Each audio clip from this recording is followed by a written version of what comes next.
Adjust किया। तो बहुत बहुत शुक्रिया शौकत भारती साहब। एक सवाल ये कि ये सही है कि इंटरनेशनल कोर्ट का फैसला आया, लोग ये जानना चाहते हैं कि इजराइल ने तो फौरन ये कह दिया कि हम आप हक के लिए लड़ते रहेंगे, लेकिन दुनिया के सतह पर क्या असर इसका पड़ेगा शौकत भारती साहब? क्योंकि फिलिस्तीन को या हमास को या इन लोगों को जिस तरीके से टेररिस्ट ग्रुप करार दे रहा था अमेरिका और इजराइल, लेकिन आज के फैसले से क्या ये दुनिया के सामने हकीकत सामने नहीं आ गई और ये चीज पलट नहीं गई? देखिए, दुनिया के सामने हकीकत तो महीनों से आ चुकी है। सब इजराइल की हकीकत, बल्कि अगर देखा जाए तो दुनिया के सामने सिर्फ इजराइल की हकीकत नहीं, ब्रिटेन की, अमेरिका की, यूरोप की, मुझे जितने लोग इनको सपोर्ट कर रहे थे, जिन्होंने आर्म्स अम्मुनिशन दिया है, जिन्होंने मिलिट्री सपोर्ट दिया है, जिन्होंने इंटेलिजेंस सपोर्ट दिया है, जिन्होंने कहा था इजराइल के लिए कोई रेड लाइन नहीं है, और जिन्होंने कहा था कि इजराइल के साथ हम आखिरी वक्त तक खड़े रहेंगे, कंधे से कंधा मिलाएंगे, जिन्होंने आके कहा था कि हम भी यहूदी हैं, तुम भी यहूदी हो, जिन्होंने ये कहा था कि ब्रिटेन जो है हर तरीके से है, यानी जिसने इसराइल को जो लोग खड़े हुए थे, आज क्या हो गया, क्या साबित हो गया कि क्रिमिनल के साथ खड़े हुए थे, जेनोसाइड करने वालों के साथ में खड़े हुए थे। हथियार किसको दे रहे थे? उसको दे रहे थे। यूनाइटेड नेशन में जो विटो कर रहे थे, क्रिमिनल को सपोर्ट करने के लिए विटो कर रहे थे। तो अब ये तो आ गया फैसला। अब अगर इस फैसले के बाद भी ये सपोर्ट करते हैं तो फिर क्या हो गया भाई? अभी तक तो बड़ा मासूम बताया जा रहा था, तमाम हिंदुस्तान के अंदर पैनल के अंदर बैठे हुए लोग भी डिफेंस कर रहे थे, और वेस्टर्न मीडिया भी जो पूरी तरीके से, तमाम अखबार, तमाम गोदी मीडिया, सब बिल्कुल मजलूम मजलूम मजलूम, और उसको राइट है, और वो जो है जाके भीड़ के अंदर छुप गए हैं, वो स्कूल में छुप गए इसलिए, वहां के ऊपर टनल्स है इसलिए। यानी जितना इजराइल का जुल्म था, मैं तो बहुत से चैनल्स के ऊपर जाता हूं, मैंने देखा कि जिस तरह से सामने से आके डिफेंस कर रहे थे, ऐसा लगता था कि ये इंसान है ही नहीं। जब बात इनसे फिलिस्तीन की होती थी कि भाई लड़ाई लड़ना है तो हमास से लड़ो, ये सब क्या कर रहे हो, तो कह रहे थे वो क्या करते हैं, वो हमास वाले वहां पब्लिक में जाके छुप जाते हैं, वहां खड़े हो जाते हैं। यानी जितना भी जस्टिफाई कर रहे थे, ये इंटरनेशनल कोर्ट ऑफ जस्टिस का फैसला उन तमाम लोगों के मुंह के ऊपर बहुत बड़ा तमाचा है, बहुत बड़ा तमाचा है ये। और अब अगर इसको सपोर्ट करेंगे तो किसको सपोर्ट करेंगे? इंटरनेशनल कोर्ट ऑफ जस्टिस के जरिए जेनोसाइड करने वाले वार क्रिमिनल के सपोर्टर्स होंगे ये।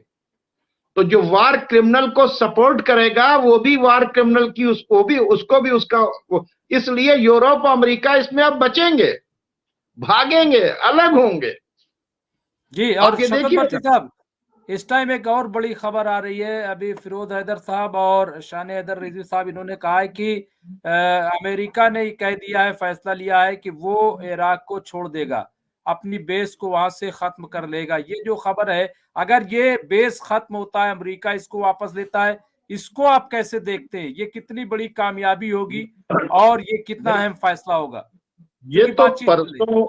ये परसों वो इराक के प्राइम मिनिस्टर के साथ में और इनके क्या नाम है, इजराइल का और क्या अमेरिका का डेलीगेशन के साथ में ये एक मुआहदा हो गया है कि हम एक टाइम फ्रेमवर्क में इसको छोड़ देंगे और चले जाएंगे, धीरे धीरे हम यहां से शिफ्ट कर लेंगे। ठीक है, ये फैसला कोई अभी की न्यूज नहीं है, ये परसों की न्यूज है, और ये बाकायदा तौर के ऊपर एग्रीमेंट हो चुका है। क्योंकि जब बैनुल असद के ऊपर और एरबिल के ऊपर और इराक में तमाम हमले बढ़े, तो उसके बाद भी, लेकिन आज भी जो इस्लाम, आज मैं बता रहा हूं, आज जो है 7-8 घंटे पहले फिर इनके ऊपर हमला हुआ है। और वो मतलब जो इस्लामिक रेजिस्टेंस के लोग हैं वो मान नहीं रहे हैं। जाहिर सी बातचीत है कि उनके हेडक्वार्टर को उड़ाया, उनके लोगों को मारा है, तो इनको तो यहां से जाना ही पड़ेगा। और यहां तक ये है कि अब बाकायदा तौर के ऊपर इस पर स्ट्रेटेजी बन रही है।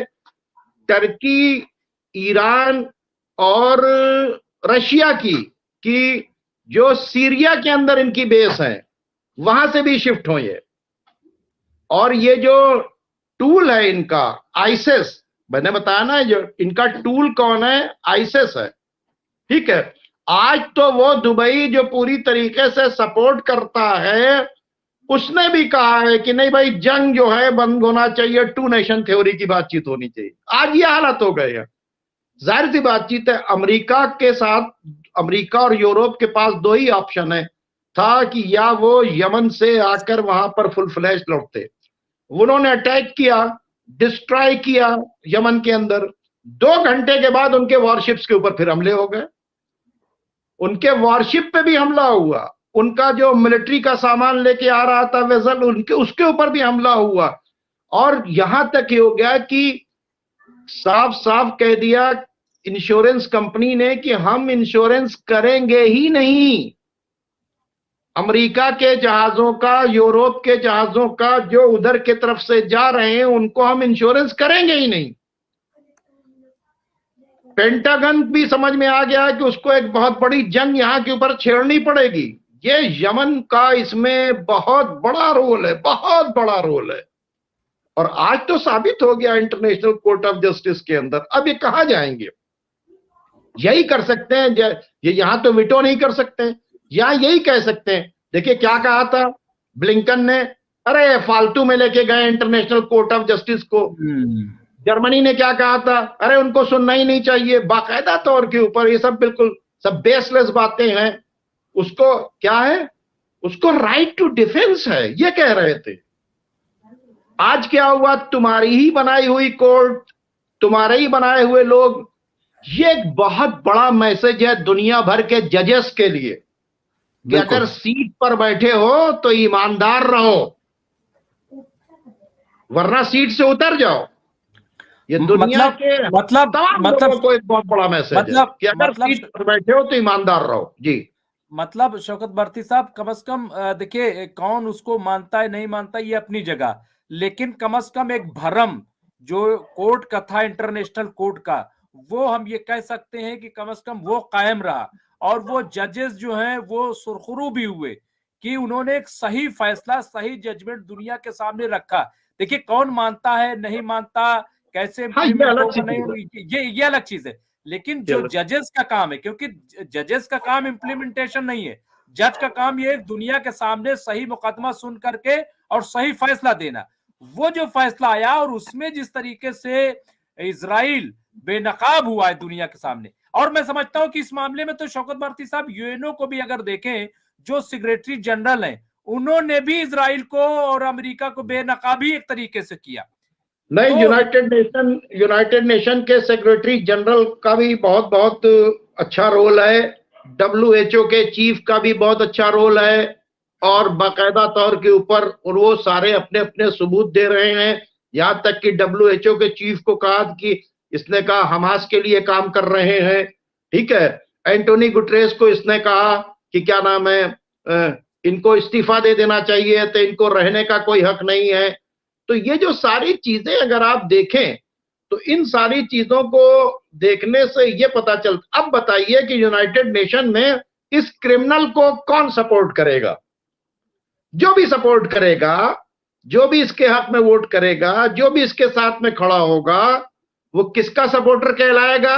क्रिमिनल का सपोर्टर कहलाएगा, जेनोसाइड करने वाले का सपोर्टर करेगा, वार क्राइम करने वालों का सपोर्टर कहलाएगा, ह्यूमन राइट्स के वायलेटर का सपोर्टर कहलाएगा। कौन खड़ा होगा इनके साथ में? क्योंकि देखिए, एक आपने क्राइम किया, ये सब ने देखा, किसी ने कत्ल किया, लेकिन जब उसको एक मुल्जिम होता है, एक होता है मुजरिम, एक मुजरिम होता है, एक होता है मुल्जिम। तो सवाल ये पैदा होता है, केस आपने किया, जुल्म दुनिया में देखा, मीडिया के जरिए देखा, लेकिन उस पर मोहर लग गई, ये बहुत बड़ी बातचीत है। और अभी ये बहुत छोटा सा जजमेंट है, ये तो इंटरिम ऑर्डर है। आप ये देखिएगा कि ये ऑर्डर बहुत बड़ा होगा। इसमें बेंजामिन नेतन्याहू की गिरफ्तारी का, उनके तमाम आर्मी के चीफ का और पूरी वार कैबिनेट की गिरफ्तारी का भी ऑर्डर हो सकता, वारंट हो सकता है। इनके और सपोर्टर्स जो हैं, जिन मुल्कों ने इन्हें सपोर्ट किया, उनके खिलाफ भी, क्योंकि यहाँ के ऊपर जो है वो आर्म्स जो मना है वो सब इस्तेमाल हुए। फास्फोरस बम यहाँ के ऊपर इस्तेमाल हुए, बंकर बस्टर यहाँ के ऊपर इस्तेमाल हुए। सिविलियन पॉपुलेशन पे किस तरह से क्या कौन से आर्म्स इस्तेमाल हो सकते हैं, उनकी क्या कैपेसिटी, वो सारी चीजें, ये थोड़ी कि जो चीजें जहां चाहे इस्तेमाल कर दो। तो अब 1 महीने के अंदर तो इनको ये सब करके, अब देखिए अब कल से ये क्या करेंगे। जैसे ही ये गलत करेंगे वैसे ही ये होगा कि ये किया, यानी इंटरनेशनल कोर्ट ऑफ जस्टिस के बावजूद भी इन्होंने सिविलियंस पे हमला किया, इन्होंने पानी नहीं खोला, इन्होंने दाना नहीं जाने दिया, इन्होंने बिजली काटी, एक एक चीजों। अब तो इनको करना है ना, नहीं करेंगे तो जाहिर सी बातचीत है इनके ऊपर हर तरह के सैंक्शंस भी लगाए जा सकते हैं। यूनाइटेड नेशन सारा डिसीजन ले सकता है बाकायदा तौर के ऊपर। तो ये एक डॉक्यूमेंट आया। बिल्कुल। शौकत भट्ट साहब, क्या लेबनान में जो ईरानी एयरबेस था, क्या उस पर इजराइल ने अटैक किया है? कोई ऐसी खबर है? जी हमने पहले बताई, हमने शुरू में ही बताई। अच्छा। लेबनान के अंदर जो ये तो बेंजामिन नेतन्याहू ये चाह रहा है इस वक्त कि किसी वक्त लेबनान के साथ में जंग छिड़ जाए, क्योंकि अब देखिए अब इसको उतारने का खेल खत्म हो गया है। ये 2 नेशन थ्योरी की मुखालफत कर रहा है, दुनिया 2 नेशन थ्योरी की बातचीत कर रही है। अब इनको जो इनकी जो बैसाखियां थी वो भी 2 नेशन की बातचीत कर रही हैं। तो इसके मतलब ये है, ये क्या चाह रहा है कि किसी तरह से हम इन्वॉल्व कर दें।